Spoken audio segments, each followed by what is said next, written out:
Oh.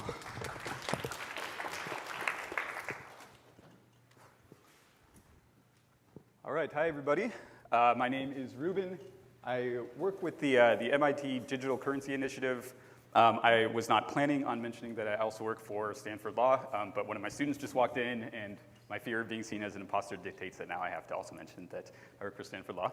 The Digital Currency Initiative, or the DCI, focuses very broadly on digital currencies. So we have a group that looks at central bank digital currencies. We have a group that focuses on decentralized technologies more broadly. So we have Bitcoin core developers, we have some Ethereum researchers, we have cryptographers, that sort of thing.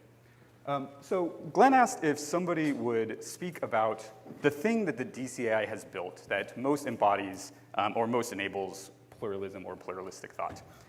So unfortunately, I am from a Minnesota Lutheran family, and things that even kind of look like pride are a pretty fast-track ticket to hell. So I'm not necessarily great at standing up here and kind of blindly praising my lab. Sometimes I go the other direction, and I give long talks about our shortcomings. My university, very understandably, doesn't love that, and turns out I really enjoy getting a paycheck. So today, I thought that maybe I would split the difference and do my best to try to brag about some of our failures. So in 2023, I think there's nothing particularly novel about blending the lines between success and failure. We, just as a species, we spend a lot of time and energy and effort into taking things that seem like failures and spinning them into successes. I know that personally. I have a large number of basketball trophies that say very, very sort of subtly that I was really good and maybe the best at not scoring points. But we give a lot less attention to doing things like taking ideas that sort of semantically have the idea of success built into them and examining them as failures. So things like winning, ideas like winning, right? We don't really spend a lot of time describing that as an unfortunate lack of losing. Things like power, things like getting what you want. These are all semantically sort of successful, and we treat them as such. Pluralism really turns this on its head. And I think there's something really cool about the idea that maybe these kinds of failures are a prerequisite for pluralism. And I think this is a very, very good thing. So take, for example, the idea of a digital democracy. This is an ideal future that pluralism and pluralistic thought hopes to kind of usher in. And it's supported by three pillars. We have deliberation, compromise, and subsidiarity. Deliberation says that we ought to discuss and synthesize multiple perspectives so that whatever comes out the other side is stronger and better than the things that originally went into the metaphorical crucible. Compromise says that sometimes you don't have time to fully synthesize all of these perspectives, but you still need a decisional output. And a lot of times that takes concessions in order to actually reach a reasonable compromise. And subsidiarity is the idea of localized and usually interoperable governance structures as opposed to a more global and singular power. So all of these things are actually just intentional failures.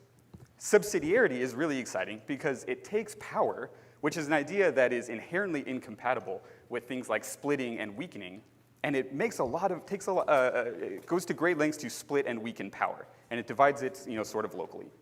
Deliberation and compromise are ways of approaching conversations and interactions in which we go in with a failure mindset. Right? When in deliberation, you have an idea that you probably spent a lot of time developing and honing, and you really feel like you ought to defend it to the death, but at the same time, you hope that it fails in favor of something better. Compromise says that the individual must fail, regardless of what the individual wants, so that the compromise can win. So my goal here was to talk about the thing that the DCI has built that most enables and embodies pluralistic thought.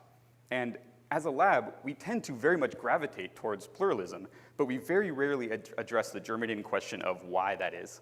And so after thinking about it for this talk, I've concluded that the thing that we've built is an environment in which these specific kinds of failures, where we take things that sort of semantically have success built into them and break them down into failure components, and building that environment and building those sort of assumptions in from the start is extremely powerful from a pluralistic perspective.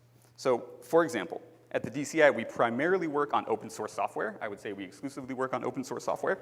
And that is something that, just as a philosophy, embraces its own failures and shortcomings, And it asks for things without hesitation, like deliberation, compromise, and subsidiarity. So by adopting these principles, and by disseminating throughout the team, we have built an environment in which pluralist thought itself can thrive.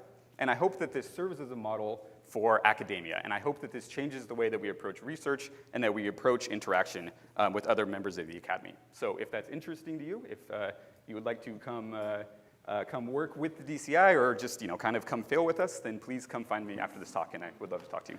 Thanks. Thank you, Reuben.